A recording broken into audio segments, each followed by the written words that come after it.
Hola, buenos días a todos.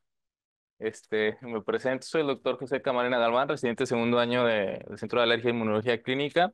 Agradezco a mi profesora asesora, la doctora en medicina María de Carmen Zárate Hernández. Y bueno, vamos a iniciar con la sesión del día de hoy, sesión clínica, la cual tiene como título Inmunodeficiencia común variable, desafíos diagnósticos y terapéuticos. Iniciamos con el caso clínico. La fecha de identificación, las iniciales de la paciente. Tiene 26 años, es mujer, residente de Atlanta y nació aquí en Monterrey. En cuanto a los antecedentes heredofamiliares, se refiere a toda la familia sana. Madre, padre, dos hermanos sin ningún antecedente, abuelos también, no consanguinidad ni nada por el estilo. Antecedentes personales patológicos. En enero de 2016 tuvo una neumonía diagnosticada en Estados Unidos con un tratamiento no especificado y tuvo internamiento 4 días con resolución completa. Y en mayo de 2017, un año casi después, una gastroenteritis con una hospitalización breve de un día de evolución. Niega otras enfermedades de importancia, niega cirugías, niega enfermedades crónico-degenerativas, hospitalizaciones de importancia o antecedentes de infecciones recurrentes. O sea, la paciente completamente sana se refiere hasta ese momento. Recordemos, tiene 26 años. No, la vio la doctora Carmen. Ajá. Ya después la vio aquí, pero nada más unas pocas consultas. Padecimiento actual, fue, bueno, después de esa hospitalización, por la infección gastrointestinal, 3 semanas posteriores es ingresada nuevamente por malestar general, afectación pulmonar y progresivamente desarrollo de sepsis con falla pulmonar, ameritando intubación orotraqueal por 2 semanas. Durante este internamiento se toman inmunoglobulinas séricas totales. Finalmente se extuvo y permanece 2 semanas más en el hospital hasta su total recuperación. Estuvo 2 semanas intubada por una sepsis, consecuencia también previa de una neumonía. Durante esa hospitalización, pues hemocultivo, urocultivo, cultivo de secreción bronquial, todos resultaban negativos. O sea, además ya había tenido varios tratamientos antibióticos antes. Y el abordaje por reumatología, que ese sí desconocemos porque este abordaje no fue en este hospital. Se hizo abordaje por reumatología también, se interconsultó y le tomaron anticuerpos antinucleares de varios tipos, todos negativos, y no sabemos exactamente por qué le dieron o por qué se consideró el diagnóstico de una vasculitis pulmonar, tal vez por el cuadro neumónico tan aparatoso que no mejoraba adecuadamente, y se aplicaron 2 dosis de rituximab previo al egreso. Es aquí importante, pues las 2 dosis de rituximab. En cuanto a los laboratorios, durante esas hospitalizaciones, pues bueno, recordemos que fueron en mayo. Aquí podemos observar la primera biometría hemática está normal, después posterior a que inició con el proceso infeccioso y todo este proceso séptico, la hemoglobina bajó, las plaquetas también bajaron, leucocitos también disminuyeron y los neutrófilos también estaban neutropénica con linfopenia también, pero bueno, aquí podemos atribuirlo al proceso séptico. Después de esto se tomaron las inmunoglobulinas, séricas totales, sin embargo, estas estaban disminuidas. Aquí ya había tenido una dosis de rituximab, entonces, pues bueno, ese pudiera ser un factor que nos pudiera cegar estos resultados. Recordemos que el rituximab es un anti-CD19, o sea, antilinfocitos B, por lo cual, pues no va a haber producción de ninguna de las inmunoglobulinas. Entonces empiezan a disminuir. Se toman se toman 3 tomas cereales en las cuales siguen bajas, por lo que comentamos. Y después se toman 5 días posteriores, se toman esta subpoblación de linfocitos, las cuales también, pues bueno, lo único que podemos mencionar aquí son los linfocitos B, los CD19, los cuales están completamente depletados. Pero bueno, ya tenía dosis de rituximab. ¿Qué es lo que platico aquí que podemos encontrar en estos laboratorios? Se hace un aspirado de médula ósea también dentro de este abordaje, donde se encuentra normocelular, con aplasia serie roja, negativo para malignidad, y se toma biopsia de un ganglio linfático. Aquí importante se encuentra hiperplasia interfolicular con inmunoblastos, negativo para malignidad, también se le hace inmunofenotipo y sale negativo. Posteriormente, 8 meses ya después del cuadro clínico, que ya se limpió el rituximab que tenía la paciente, se toman nuevamente los laboratorios, donde podemos encontrar su población de linfocitos, está completamente normal, leucocitos totales, neutrófilos también de 5.300, CD19 ya en 346, como habíamos visto antes estaba en cero, CD3 de 2075, CD16 de 399. Los CD4 y CD8 también dentro de parámetros normales. Entonces tenemos una subpoblación de linfocitos normal. Y después, en esa misma toma se hacen las inmunoglobulinas totales, las cuales ya después, y de encontrar ya los linfocitos B normales, podemos observar que las inmunoglobulinas siguen todavía bajas, las tres, IgG, IgA e IgM. Bueno, también está la IG, pero no es tan relevante para este caso. Y tenemos aquí la IgG menor a 300, recordemos ese valor, la IgA menor a 40 e IgM menor a 50, recordemos así por de cajón, que pues bueno, una IgG menor a 400 en un adulto, pues ya se considera que es baja. Y aquí podemos observar, y aquí ya se toma algo que es importante que vamos a ver, que en un ratito vamos a revisar bien y a tratar de resolver, que son la subpoblación de linfocitos B de memoria. O sea, existe la subpoblación de linfocitos generales, que son los linfocitos T, B, N, K, y además también dentro de los linfocitos B existe otra subpoblación, que son las células B naive, las células de memoria con y sin recambio de isotipo. Ahorita vamos a platicar qué es eso del recambio de isotipo. Y células transicionales, las células CD21 low y las células T reguladoras. Entonces bueno, estas son T, pero bueno, dentro de la subpoblación de linfocitos B existe toda esta gama otra de células. Entonces es importante saber que esto es un estudio completamente diferente a la subpoblación de linfocitos que normalmente se toma de abordaje inicial. Si voy muy rápido, me dicen. Sí, siempre tengo muy rápido. Diagnósticos diferenciales. La paciente, el inicial fue a gamaglobulinemia secundaria a rituximab. La vasculitis pulmonar que fue descartada, pues bueno, después por los cultivos negativos y la ausencia de ANAS. Y el diagnóstico definitivo se dio una inmunodeficiencia común variable, ya después de esos resultados que observamos. Vamos a revisar ahorita también los criterios. Y bueno, vamos a iniciar. Un poco de historia. En el 1971, la OMS introdujo el término inmunodeficiencia variable. En los 1980, en la década de los 80, se inicia el uso clínico de la gamaglobulina para estos pacientes. Del 93 al 2012 se hacen los primeros trasplantes halogénicos para esta patología, los cuales también vamos a revisar. Pues bueno, no fueron muy exitosos, pero existe la posibilidad. En el 2002 se publica la clasificación de Freiburg, que es la más común o la más utilizada para esta inmunodeficiencia común variable. Vamos a revisar también esa clasificación. Y en el 2022 se incluye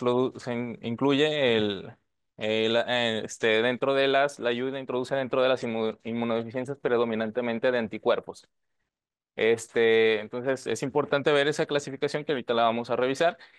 Y en general, la inmunodeficiencia común variable es un trastorno heterogéneo caracterizada por hipogamaglobulinemia y por una mayor susceptibilidad de infecciones bacterianas recurrentes. Es la inmunodeficiencia humoral más frecuente y cursa con una extensa variedad de complicaciones infecciosas y no infecciosas. Entonces, de las humorales es la más frecuente, pero ahorita vamos a ver todavía un poco más. En la patogenia están involucradas diferentes defectos inmunológicos y genéticos. Sin embargo, en la mayoría de los casos, el fondo genético de la enfermedad todavía no se logra vislumbrar. Entonces, vamos a revisar que en los últimos años se han identificado varios trastornos monogénicos asociados a esta enfermedad y estos afectan a menos del 20% de los pacientes no consanguíneos y 70% de los pacientes consanguíneos, que vamos a ver que igual estos pacientes que están relacionados en familia son los que tienen el peor pronóstico también, son los que les va peor. Y este presenta una variedad de manifestaciones clínicas, las infecciones obviamente, también entra todo el espectro de enfermedades autoinmunes, enfermedad pulmonar intersticial o granulomatosa, que también vamos a revisar, enteropatías, linfoproliferación y cáncer y enfermedades alérgicas. Y se han definido diversas clasificaciones, que estas son esenciales para cuando tengamos un paciente con inmunodeficiencia común variable. ¿Por qué? Porque de esto va a depender el buen abordaje y pronóstico que le vayamos a dar. El diagnóstico en pacientes pediátricos también es importante mencionar lo que es complejo. ¿Por qué? Porque, pues bueno, se debe de empezar, para empezar se debe de hacer después de los 4 años, porque se debe de excluir condiciones como la hipogamaglobulinemia transitoria de la infancia o la hipogama no clasificada. Estos también criterios incluyen en la infancia quitar excluir deficiencias profundas de linfocitos de células T, como es el SCID. Recordemos que, bueno, el SCID es una depresión total de linfocitos B y T que le va muy mal a los pacientes si no se hace un diagnóstico adecuado muy temprano. pues se hace todo lo que se tiene que hacer, como el trasplante de médula ósea. Y en estadios iniciales, pues bueno, las inmunodeficiencias común variables pudieran confundirse porque se pudieran llegar a parecer a estas, aunque bueno, normalmente cuando ya están a esta edad, de 4 años, ya a los pacientes con SCID ya les fue muy mal. Y mencionar también la hipogama transitoria de la infancia es importante mencionarla porque nos vamos a topar mucho con estos pacientes si llegamos a trabajar en institución porque nos van a estar haciendo interconsultas por una que otra gama, una que otra IG baja. Y este se caracteriza por una deficiencia en más de un isotipo de inmunoglobulina y no implica una alteración en el cambio de clase IgM-IgE a IgG e IgA, ni deficiencia de células T, CD4 y CD8. Es autolimitada y generalmente se mejora después de los 4 años y no requiere ningún tratamiento, o sea, solito se les va a quitar. Recordemos que existe también esta patología, que bueno, nada más es como un estadio transitorio de la inmadurez del sistema inmune del niño. En consecuencia, los principales criterios en pediatría son: no debe diagnosticarse sin haberse descartado previamente una deficiencia profunda de células T, no debe diagnosticarse antes de los 4 años y no debe diagnosticarse antes de excluir inmunodeficiencia secundaria de anticuerpos, como nuestra paciente que era el uso de rituximab. Entonces se tiene que descartar todo esto para poder hacer un diagnóstico adecuado de inmunodeficiencia como variable o empezar a abordarla como tal. Y en cuanto a la epidemiología, según un informe de la red de centros de Jeffrey Model, existen disparidades geográficas. Como vamos a observar, normalmente los países con más desarrollados son los que tienen mayor incidencia de estas enfermedades, por lo cual esto se introduce dentro del índice de desarrollo humano y la prevalencia está correlacionada con este índice. O sea, es más alto, es mayor la prevalencia en pacientes más desarrollados de desarrollo.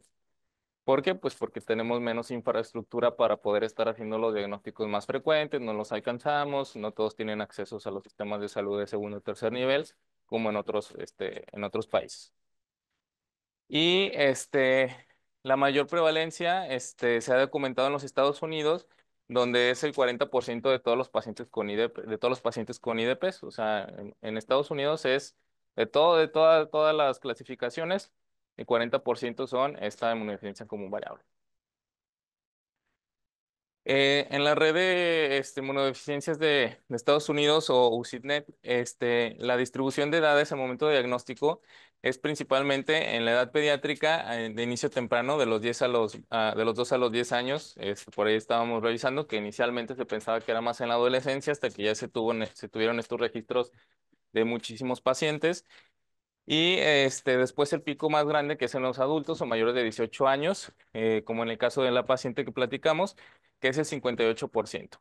Estos datos muestran una mayor proporción de diagnósticos durante la infancia temprana, hablando de los pacientes pediátricos. Entonces, no, o sea, sí existe obviamente pacientes que los vamos a encontrar en adolescentes, pero principalmente va a ser de los 2 a los 10 años.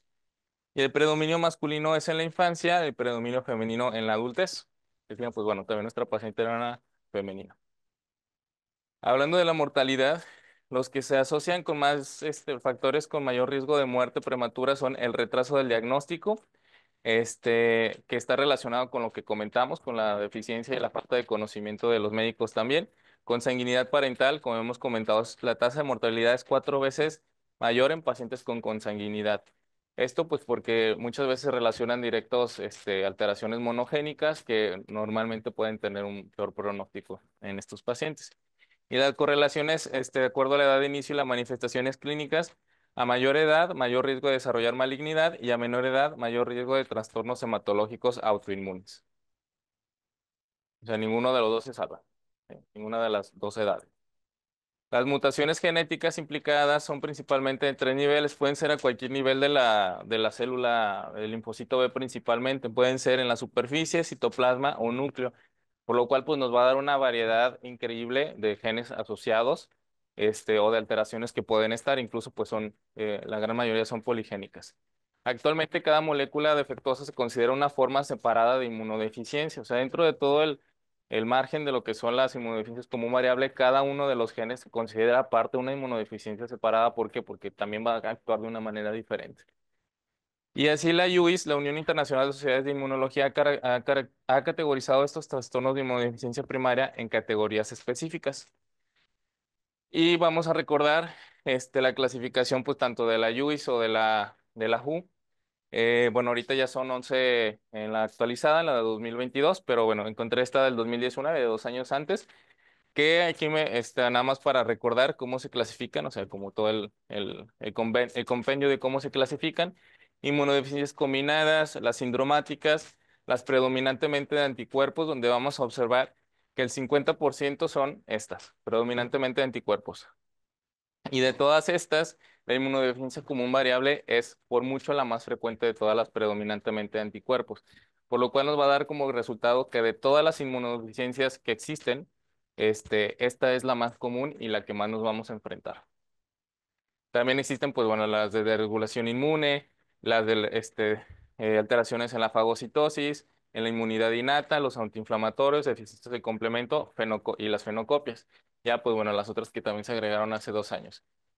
Y dentro de todas los de deficiencias de anticuerpos, pues vamos a tener la común variable, la deficiencia de IgA selectiva, la de las subclases de IgG, hipogamaglobulinemia, gamaglobulinemia asociada, ligada al X o de Bruton, y también las que no son ligadas al X, los síndromes hiper-IgM. Entonces, pues bueno, dentro de todos estos, la común variable es lo más frecuente. Entonces esta patología la tenemos que dominar como alergólogos e inmunólogos porque es la más frecuente de todas. Y esta es la clasificación del 2022 de la UIS, donde podemos observar, pues bueno, las predominantemente de anticuerpos, donde la común variable abarca prácticamente pues la gran mayoría, ¿sí? Y cada uno de los defectos que se han encontrado monogénicos se cataloga como una inmunodeficiencia aparte, o sea, no es así como de, bueno, ese tiene todo esto y ya, es lo mismo para todos. No, cada una va a responder y cada una se va a caracterizar por diferentes manifestaciones clínicas. Entonces también es importante aquí saber que si existe la posibilidad de realizar un diagnóstico genético, se tiene que hacer. Esta clasificación de la UDI 2022 ayuda a separar los casos con defectos específicos conocidos como son los monogénicos de los heterogéneos y clínicamente clínica. En esta clasificación, que es la número 3, la categoría 3 abarca todas las alteraciones en la producción, función y regulación de anticuerpos. Esta es la más frecuente de estas y además pues de todas en general, y se caracteriza por reducción en las concentraciones séricas de IgG con o sin disminución de IgA-IgM, así como defectos en la respuesta a vacunas y mayor susceptibilidad a infecciones. Ahorita vamos a platicar sobre los criterios de diagnósticos y también los de clasificación. En cuanto a la patogenia, pues bueno, recordemos que pueden estar cualquiera vía alterada, tanto en la señalización, activación, supervivencia, migración y maduración del linfocito B. Entonces hace muy amplio todos los genes que pueden estar alterados, y las alteraciones genéticas en cualquiera de estos procesos culminan en la disfunción de las células B. ¿Sale? En cuanto a la herencia, aunque algunos pacientes tienen mutaciones monogénicas identificables, la mayoría no tienen un patrón mendeliano clásico y son digenéticos o poligénicos. El patrón monogénico solamente es en el 2 al 10% de los pacientes consanguíneos y 54 no consanguíneos, y 54% en poblaciones consanguíneas, que quedamos que, pues bueno, son a los que les va todavía peor, por eso pues la consanguinidad también aquí. Y recordemos, los primos son amigos, no comida. En cuanto a los efectos que pueden existir en las anomalías de las células B, que son las que se ven principalmente afectadas, principalmente va a ser la afección en las células plasmáticas, pero como comentamos, existe una subpoblación de linfocitos B. Entonces, sí son esas, porque son las que finalmente van a producir los anticuerpos, pero también pueden existir en todo el rango de esa subpoblación de linfocitos B, que ahorita vamos a hablar, porque eso depende de su clasificación. Generalmente se encuentra alterada en la formación adecuada de centros germinales, que recordemos que estos son clave para la formación de las células B con recambio de memoria, que son las switch, que ahorita vamos a platicar qué son esas células. El 90% de los pacientes tienen un recuento normal de células B. Esto es importante también, ver que tengan un recuento de células B normal. Como podemos recordar, nuestro paciente inicialmente tenía células B de 0. ¿Sí? Así ya sabíamos que era por el rituximab. Pero si vemos un paciente que tiene las inmunoglobulinas bajas y además tiene las células B totales en 0, ahí automáticamente ya no estaremos pensando en una común variable, sino en una gamma globulinemia. Si es hombre, pues principalmente una gamaglobulinemia de Bruton o ligada al X, y si es mujer, pues alguna otra gama que no necesariamente esté ligada al X. Como podemos ver, es una clasificación también diferente. Entonces eso es bien importante, empezando por los linfocitos B totales. Y bueno, ya nada más recordemos cómo se encuentran las células B en la zona marginal o en los centros germinales. Aquí los marcadores típicos de la zona marginal, CD21, que son los linfocitos B de memoria, ahorita ya los vamos a ver. Y en centros germinales, pues bueno, los CD19 en general totales. Pues aquí ya son como los más activos, que son los que hacen la respuesta rápida. Y en los centros germinales, los que ya tienen respuesta específica y duradera. En las células T, o sea, están alteradas las células B. Esto es importante porque, como recordemos, no solamente están alteradas las células B, que en especial son las células plasmáticas, sino van a estar alteradas todo el sistema inmunológico del paciente. Anteriormente se pensaba que nada más eran las células B, pero ya después se fue encontrando que células T, natural killer, macrófagos, neutrófilos incluso se ven afectados.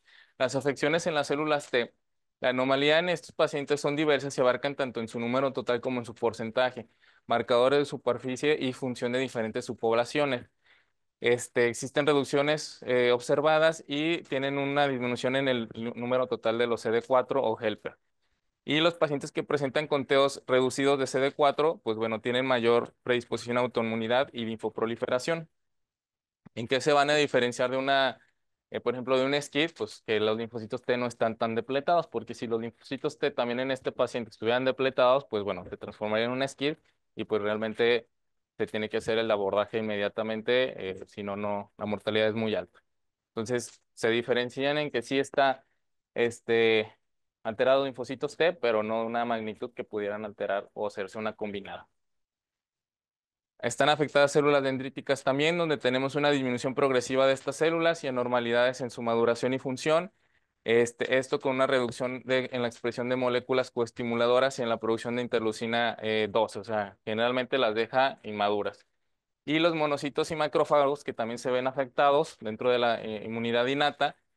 El aumento en la producción de especie reactiva de oxígeno se ve afectada, lo cual aumenta las neoplasias y la autoinmunidad, elevación del factor de necrosis tumoral que activa los macrófagos y mayor tendencia a la fusión de monocitos que favorece la formación de granulomas. Ahorita vamos a ver también es una enfermedad que tiende a tener muchísimos problemas con la granulomatosis, genera muchos granulomas.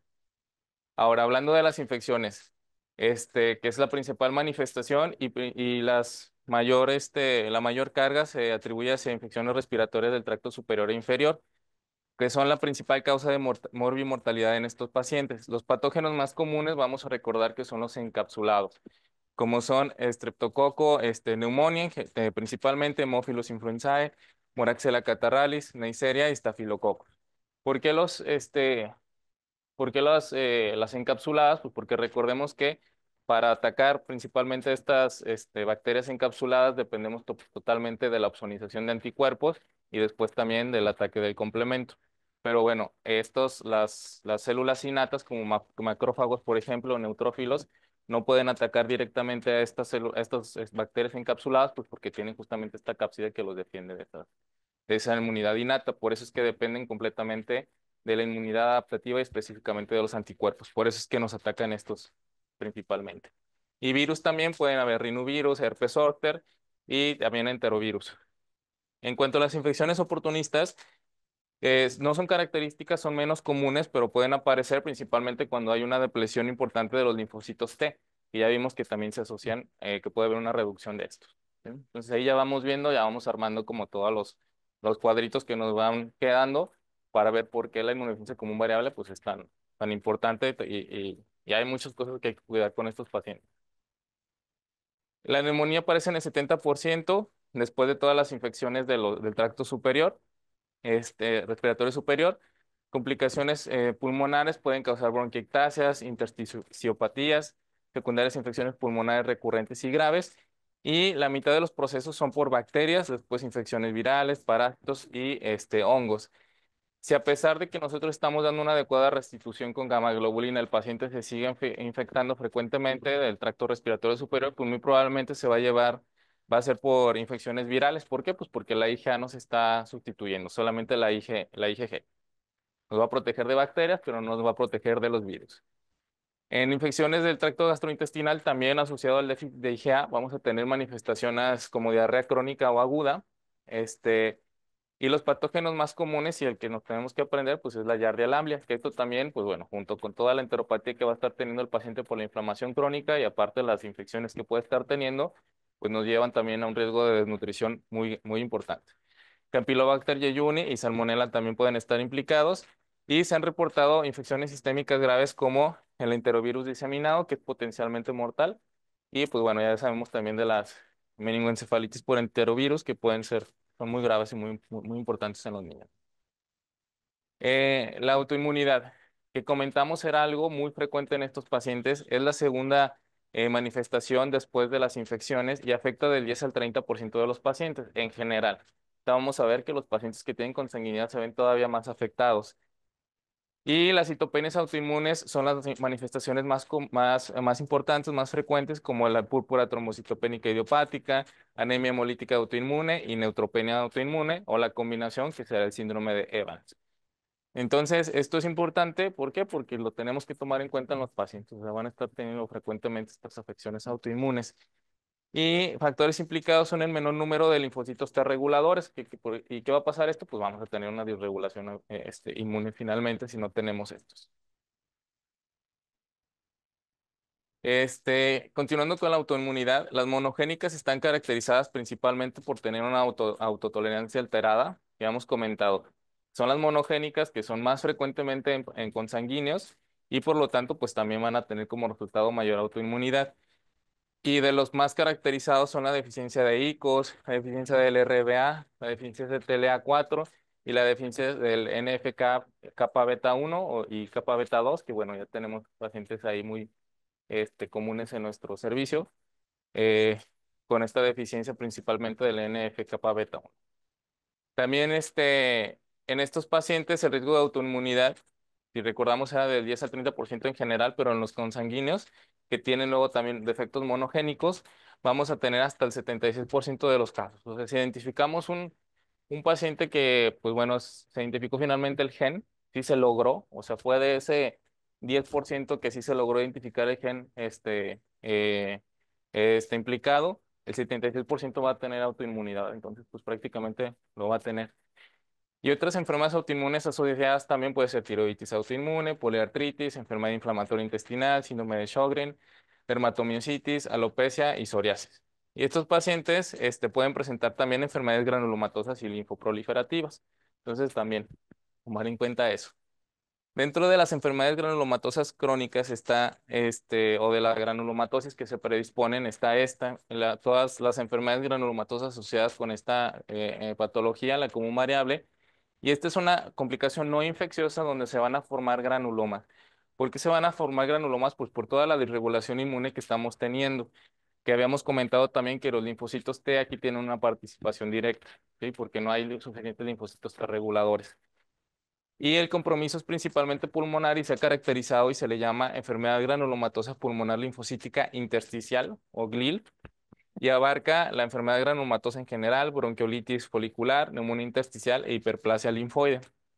Se presenta principalmente en adolescentes y adultos jóvenes, esta enfermedad, y los hallazgos clínicos pueden ser bronquiectasias o el patrón en árbol en brote, que es este patrón que podemos observar en esta tomografía, por si en algún momento llegan a ver un paciente así, luego sospechar que pudiera tener esta enfermedad.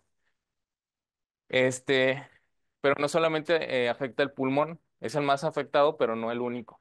También puede manifestarse la granulomatosis en el vaso, en el hígado, en el intestino, causando este, eh, esta oclusión intestinal, riñones, ojos, piel, glándulas parótidas y sistema nervioso central.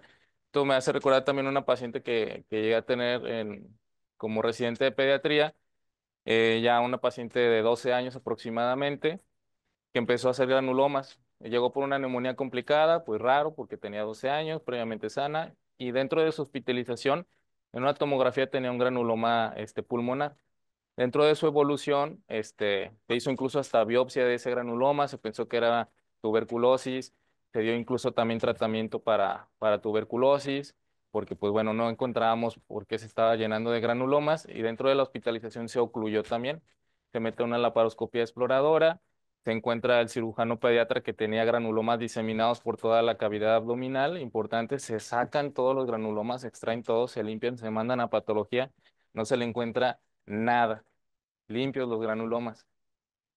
No mejoraba con el tratamiento con el DOT-BAL, sospechando que era una TB diseminada, porque pues, por ahí también tenía antecedentes de que no tenía adecuada vacunación. Y pues bueno, finalmente la paciente no sobrevivió y lo que me hace recordar en retrospectiva a esa paciente, muy probablemente tenía una inmunodeficiencia común variable que en ese momento pues no se pudo abordar porque en el hospital donde estaba no teníamos servicio de inmunología. Entonces, esto es importante porque si llegamos a trabajar en una institución, tenemos que saber que nos podemos enfrentar contra esto y son pacientes que pues realmente nunca supimos qué les pasó. ¿Sí? También se habla de linfoproliferación y malignidad. Esta es la segunda causa de muerte en los pacientes con inmunodeficiencia común variable. Este, y la incidencia, como habíamos comentado inicialmente, el 2.5% si el diagnóstico fue en menores de 16 años y 8.5% si el diagnóstico fue en más de 16 años. Principalmente se manifieste como linfoma de células B tipo no-Hodgkin, que vamos a tener una replicación irregulada de estas células. También existe el riesgo 10 veces mayor de cáncer gástrico en los pacientes con esta enfermedad por presencia de Helicobacter pylori, pues no se va a estar defendiendo adecuadamente el estómago ahí localmente. También tenemos enteropatía, como los trastornos gastrointestinales que son refractarios al tratamiento, una pérdida significativa de peso y malnutrición, y esto es debido a que se encuentra el intestino delgado, atrofia vellosa e infiltrados linfocíticos inflamatorios, sobre todo la inflamación crónica que va teniendo el paciente, además de las infecciones, como hemos comentado, como por ejemplo la Yardia lamblia, la yardiosis. También existen aumento de las enfermedades atópicas como el asma, en los cuales se encuentra una incidencia mayor en los pacientes que tienen déficit de IgA y pues bueno, esto ya en general lo conocemos también, que bueno, al no existir IgA también existe una mayor predisposición a la inflamación, se van a presentar más fácilmente todos los alérgenos y con esto vamos a aumentar la sensibilización de los hacia en general los alérgenos. Y otra hallazgos clínicos también vamos a tener afecciones neurológicas de etiologías infecciosas, como habíamos comentado, encefalitis, meningoencefalitis, y también hepáticas como aumento de la fosfatasa alcalina, colangitis biliar primaria, enfermedad granulomatosa en el hígado, hipertensión portal no cirrótica. Por lo cual también en estos pacientes, pues, es importante estar monitorizando pruebas de función hepática. En cuanto a los criterios diagnóstico, en general, pues bueno, vamos a tener la hipogama, las infecciones recurrentes. La última ocasión que fueron redefinidos fueron en el 2019 por la ESIC, que bueno, es diferente a la clasificación de la JUICE, eso fue en el 2022. Y los criterios más frecuentes, más recientes son estos, y son importantes. Vamos a estarlos viendo y aterrizando en la paciente. Las infecciones recurrentes, pues la paciente ya había tenido una neumonía pues, atípica, que no cursó normal porque estuvo hospitalizada intubada. Autoinmunidad, esa todavía no tenía la paciente. Enfermedad granulomatosa todavía no tenía. Linfoproliferación policlonal inexplicada. Recordemos que en la biopsia de ganglio había tenido también ya inmunoblastos. Historia familiar de deficiencia de anticuerpos, pues la paciente refiere que todos sus familiares estaban sanos. Inmunoglobulinas. Disminución marcada de IgG, IgA con o sin IgM baja. Inmunidad humoral, más de uno de estos. Respuesta deficiente a vacunas, que eso es uno de los abordajes iniciales que tenemos que hacer. Y las células B de memoria con cambio de clase bajas, que ahorita vamos a platicar también de estas. La exclusión de causas secundarias en nuestra paciente ya se había descartado la hipogama por secundaria al rituximab, ya que habían pasado 8 meses después de que se había hecho la última aplicación. Y los requisitos adicionales, pues bueno, se tiene que ser después de los 4 años de vida y sin evidencia de déficit profundo de células T, que aquí están pues los cortes para descartar la deficiencia de células T en esta edad. En cuanto a la evaluación inicial, bueno, nos hacen la interconsulta, ya vamos viendo al paciente, ¿qué vamos a hacer? Vamos a hacer primero lo más básico, biometría hemática, las subpoblaciones de linfocitos T, B y NK, las inmunoglobulinas séricas totales con los cortes para la edad y la evaluación de anticuerpos post vacunación, que es la respuesta a vacunas. Y también es importante mencionar que la vacuna con antígenos proteicos puede ser evaluada a cualquier edad, mientras que para polisacáridos se debe de evaluar después de los 2 años. Entonces, no hacer la polisacárida, que es la más común que llegamos a realizar, en menores de 2 años. Principalmente porque pueden estar todavía ahí en madurez inmunológica y pues recordemos que todavía van a tener una respuesta a los que le acaban de poner. Entonces pueden estar todavía incrementados, sesgados porque ya han tenido una dosis previa de las que se pone en la cartilla de vacunación.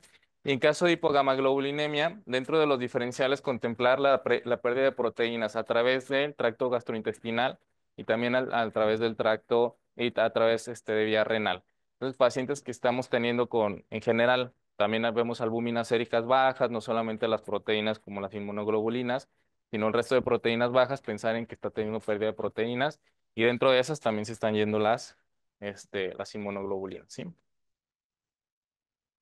Evaluación secundaria son unas pruebas un poco más avanzadas, cuando ya tuvimos una alteración en las primeras, iniciales, y ahora sí se recomienda el análisis de subclase de IgGs, la citometría de flujos para la subpoblación de linfocitos B, y la producción in vitro de inmunoglobulinas en respuesta a mitógenos, que es un poco más, pues, difícil de hacer aquí en nuestro país, así como la respuesta con inmunización a bacteriófagos, que también no se hace tan comúnmente.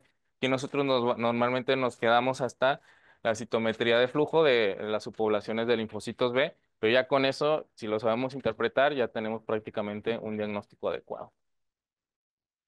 La evaluación terciaria ya nos vamos a todo lo que tiene que ver con la genómica, con los estudios genéticos. Estos son fundamentales, y existen tres principales tecnologías hasta el momento. Aquí las voy a mencionar porque pues, es importante conocer que existen tres. El que utilizamos nosotros más comúnmente es el exoma completo, pero existe la secuenciación dirigida que es, por ejemplo, tengo un paciente que, bueno, me voy a cambiar de patología, voy a hablar, por ejemplo, BTK en la gamma globulinemia de Bruton. Ella vamos a saber, bueno, pues tiene familiares con esto, muy probablemente tenga una situación con el gen BTK y ya le pido directamente el BTK, no tengo que hacer el exoma completo. Ese es uno, nada más. La secuenciación del exoma completo, que ese es el que hacemos normalmente, que se genera, recordemos que el exoma nada más son las partes codificables del genoma, ¿sí? Ese es el exoma. Pero dentro de todo esto, cuando pedimos el exoma, hasta el 85% de todas las enfermedades, de todas las mutaciones causantes de enfermedades se agarran. O sea, nada más hay un 15% de sesgo, pero el 85% sí se puede agarrar, pero existe todavía ese sesgo, ¿no? No, el exoma no es completamente fiable al 100%. No cubre las regiones no codificantes y en el genoma completo, pues bueno, ya es cuando de plano no se pudo hacer con nada de lo anterior y se sigue teniendo una alta sospecha, pues ahora sí se puede hacer una secuenciación de genoma completo. Obviamente muchísimo más caro y mucho más tardado, porque pues bueno, y ahora sí es todo el genoma del paciente. Y ahora vamos a lo un poquito más complicado, pero es lo más importante. Son las clasificaciones de la inmunodeficiencia común variable. Vamos a iniciar con la clasificación de Freiburgo. Esta es una clasificación, pues es la más reconocida a nivel mundial, la que se utiliza más y no está tan compleja como una que vamos a ver más adelante. Y en esta se clasifican principalmente en tres grupos según la expresión de la IgM, IgD, CD27, con marcador de células de memoria y CD21. En el grupo 1 con células B de memoria se encuentra CDB27 positivo, IgM, IgD negativo con cambio de clase severamente reducido. ¿Qué es esto de IgM e IgD? Cuando ya tenemos una célula B con cambio de memoria, o sea que ya está funcional, vamos a tener un IgM y un IgD negativo. ¿Por qué? Porque estas son las que se generan por default por parte del linfocito B. Y ya cuando cambian, cuando ya tienen un cambio de clase adecuado, ya vamos a tener un IgM negativo e IgD negativo, o sea, ya no las está expresando, ¿sí? Entonces, ese es un linfocito B, como quien dice, funcional, ¿sí? Entonces, cuando tiene un recambio de clase, vamos a tener estos negativos. Cuando no tenemos un cambio de reclase, pues lo tenemos positivo, todos se están manifestando. Y el subgrupo 1A, son las células B CD21 low, que ahorita vamos a platicar qué son. Y la CDB, en el grupo 1B con células CD21 low, menos del 20%. En el grupo 2 con células B de cambio de clase mayor a 0.4. Y grupo 3 con menos de 1% de células B, que ya tenemos que prácticamente clasificarlas en otro grupo, como hemos comentado. ¿Qué son las células CD21 low? Estas se asocian con respuestas defectuosas de anticuerpos y este es crucial para la activación óptima por las células B y por antígenos. ¿Para qué nos sirven estas clasificaciones? Para la predicción. Por ejemplo, en el grupo 1A, tiene mayor riesgo de autoinmunidad y esplenomegalia, y en el grupo 1B tienen riesgo más bajo de complicaciones. Y ahora sí un poco más sencillo todo esto que platicamos. Vamos a evaluar principalmente tres tipos de células de las subpoblaciones de linfocitos B en la clasificación de Friburgo. Las células B de memoria con recambio de clase o switch, que son las que dijimos. Estas son, ¿qué son primero? Son células B maduras que ya aprendieron a atacar un patógeno después de cambiar su isotipo a IgG o IgA. ¿Sí? Si estas están bajas, significa que el sistema inmune no está generando memoria adecuada. Importancia, predice linfoproliferación y riesgo de complicaciones como autoinmunidad. ¿Sí? Células B de transición con marcador positivo CD38, que son ahorita, bueno, ahorita los vamos a ver aterrizado a nuestros pacientes. Son células B inmaduras que vienen de la médula ósea y están en proceso de maduración. O sea, estas si están inmaduras no son tan buenas. Si están elevadas significa que hay un problema en la maduración hacia células B funcionales y este señala un problema en la producción y maduración de linfocitos B, con esto también de predisposición de infecciones. Y la CD21 low, que estas son células B anormales asociadas a inflamación crónica y a problemas como autoinmunidad. Si están elevadas, indican que hay una disregulación inmune importante. Estas están asociadas con enfermedades autoinmunes y procesos inflamatorios crónicos como el GLID, o la enfermedad granulomatosa pulmonar asociada a la inmunodeficiencia común. Estas son la subpoblación de linfocitos de nuestro paciente. Entonces, automáticamente vamos a revisar esos tres que comentamos. Las células B de memoria con cambio de isotipo o switch. Switch. Vamos a tener un 4%. Si vemos, están bajitas. ¿Sí? Entonces ya automáticamente tenemos una inmunodeficiencia común variable con linfocitos B de memoria con cambio de isotipo bajos. ¿Qué significa esto? Si están bajas, significa que el sistema inmune no está generando memoria adecuada, entonces predice linfoproliferación y autoinmunidad. El paciente tiene alto riesgo de tener hepatos, esplenomegalia en caso de que se trate de una linfoproliferación benigna, y si es maligna, pues de cáncer. Y luego nos vamos a las células B transicionales, que están en 7%, que están altas. CD38, altos. ¿Qué significa esto? Si están elevadas, significa que hay un problema en el paso de maduración hacia las células B funcionales y esto señala un problema en la producción y maduración de células B, o sea, de infecciones también. Y la CD21 low en 7%, que estas sí están normalitas, están en menos del 20%. Eso es bueno. Y si estuvieran elevadas, indica una predisposición a enfermedades autoinmunes y procesos inflamatorios crónicos. ¿Qué es lo que nos da este paciente? Nos da un alto riesgo de autoinmunidad por estos linfocitos B de memoria con cambio de clase, riesgo de autoinmunidad, linfoproliferación por ese mismo, pero no de procesos inflamatorios crónicos, porque están las CD21 bajos. Entonces, realmente para esto funciona la clasificación, y esta es la más común que vamos a escuchar, clasificación de Freiburg. Entonces, para eso funciona esto, para ver qué es lo que va a presentar nuestro paciente. Existen otras clasificaciones como la Euroclass, que esta se basa principalmente en la reducción de células B de memoria, que son las de Fitch, que indica un mayor riesgo de complicaciones graves. En general, esta es la más adecuada para predecir complicaciones y de hecho pues es la más reciente, la que supuestamente más se debería de utilizar, pero realmente como está un poco más compleja y toma en cuenta otros valores, todavía no se está utilizando más frecuentemente. En este caso, en esta clasificación, la disminución severa de células B con cambio de clase tiene un alto riesgo de esplenomegalia, enfermedad granulomatosa y la expansión de células B transicionales tiene un alto riesgo de linfadenopatía. Se supone que esta Euroclass, que es la más reciente, toma en cuenta la clasificación de Freiburg y esta nueva que es la de París. Bueno, y esta más viejita que es la de París, que de hecho esta es la más fácil de entender. Esta tiene tres grupos principalmente, MB0, que son células B, CD27 menores de 11%, el grupo MB1 con las de cambio de clase y células B también las toma en cuenta, la MB2 que no cumple ninguno de estos dos criterios y lo que se pronostica es grupo en el MB0, incidencia de esplenomegalia, enfermedad granulomatosa y proliferación linfoide, mayores complicaciones. Y los que tienen menores complicaciones, pues son los del MB1 y MB2. Así fin, está muy fácil. Ah, y bueno, nada más recordar, CD27 como los marcadores es el principal marcador de linfocitos B de memoria. Como recordamos, pues todos los cambios de clase eran CD27, IgM negativo, IgM, IgM, IgG, IgD, sí, perdón, IgD negativo. Y expresan, estos ya expresan células que han sido expuestas a un antígeno y han pasado por el proceso de maduración en el centro germinal y están las dos principales. Bueno, aquí están. Son las conmutadas o las que tuvieron cambio de clase y las que no. Que bueno, ya lo platicamos ahorita y eso es importante que haya quedado bien claro qué son estas células. Si no, pues bueno, al ratito me pueden preguntar. Y estas, las medidas preventivas. Y ahora sí nos vamos al tratamiento, lo que pues, finalmente vamos a poder realizar nosotros como inmunólogos. Se recomienda la administración tanto de inactivadas como virus vivos atenuados, pero no todos, de hecho son los menos. Las inactivadas son las frecuentemente más indicadas y que sí se pueden utilizar como influenza inactivada, porque recordemos que también está la activada. Inactivada, neumococo, meningococo son seguras, aunque con respuesta incierta. ¿Por qué? Pues porque no tenemos producción adecuada de anticuerpos, pero hay que ponerlas.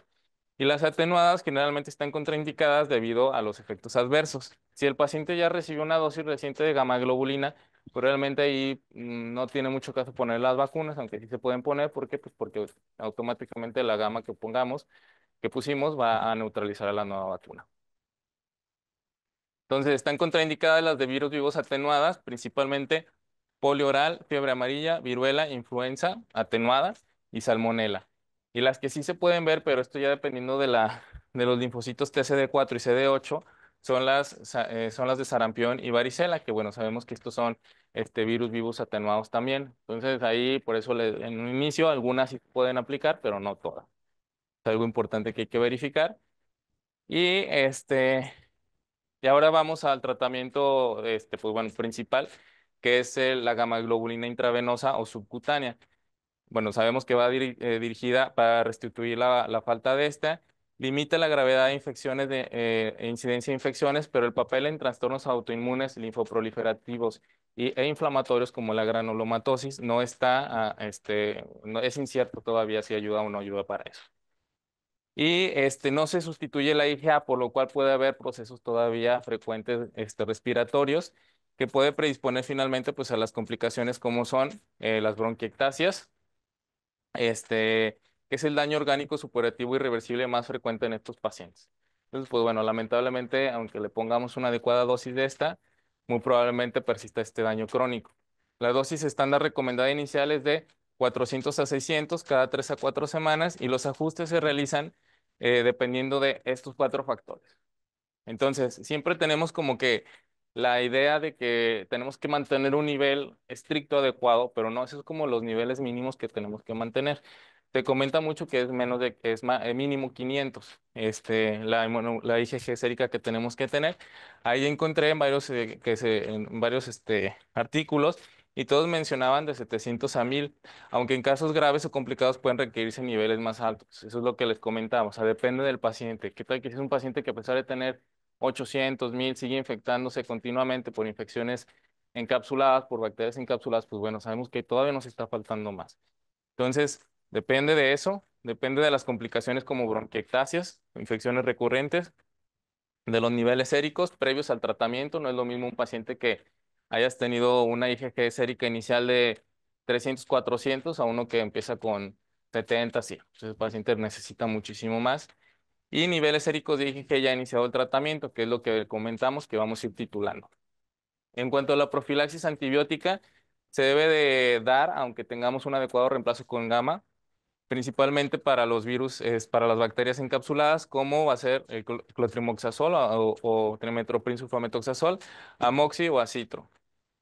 Y también dentro de los tratamientos que se utilizan para las enfermedades granulomatosas que no son, las que son muy comunes, que no son raras, van a ser corticosteroides sistémicos y de segunda línea otros inmunosupresores.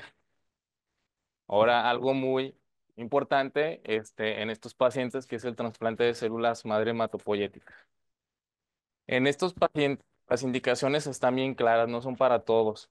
Ahorita vamos a ver por qué no son para todos. Tenemos que tener una dificultad en el control de disfunción inmunológica. citopenias autoinmunes refractarias, que son las tres que platicamos, que estén persistentes a pesar del tratamiento. Enteropatía grave asociada a inmunodeficiencia común variable. ¿Por qué? Porque nos va a predisponer a que el paciente esté desnutrido crónicamente y vaya a tener reincidencia de infecciones graves. Y una enfermedad granulomatosa pulmonar asociada a inmunodeficiencia común variable severa, que también, pues bueno, pudiera ser como en el caso de la paciente que les platiqué también, que me tocó conocer.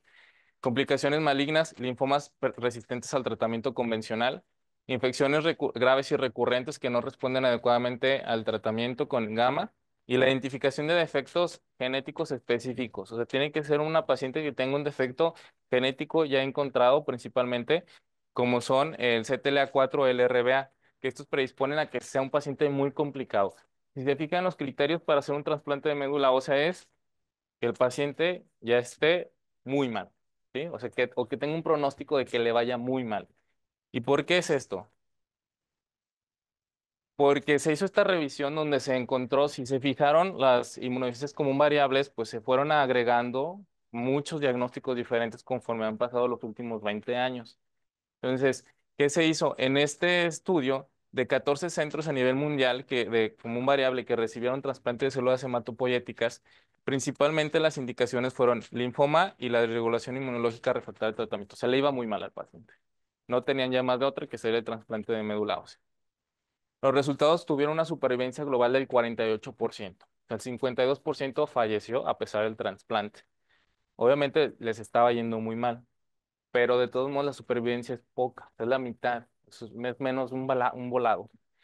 Entonces, complicaciones principales fueron enfermedad de injerto contra huésped, refractaria, mala reconstitución inmune e infecciones, y el 50% de los sobrevivientes dejó de requerir inmunoglobulina y el 92% resolvió la condición que motivó el trasplante. Pero todavía el 50% necesitó gamma globulina por el resto hasta que se hizo este corte de este estudio.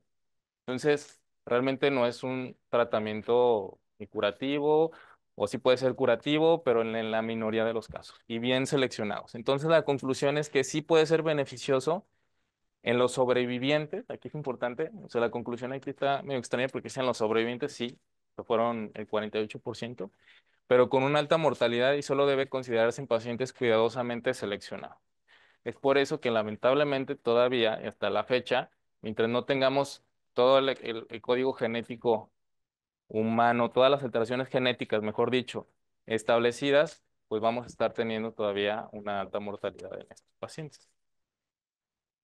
Tratamientos también para las complicaciones, como hemos comentado, corticosteroides para el GLID, para las citopenias autoinmunes, rituximab de segunda línea también para esto, inmunosupresores adicionales también, cetropina, micofelonato, ya son más específicos.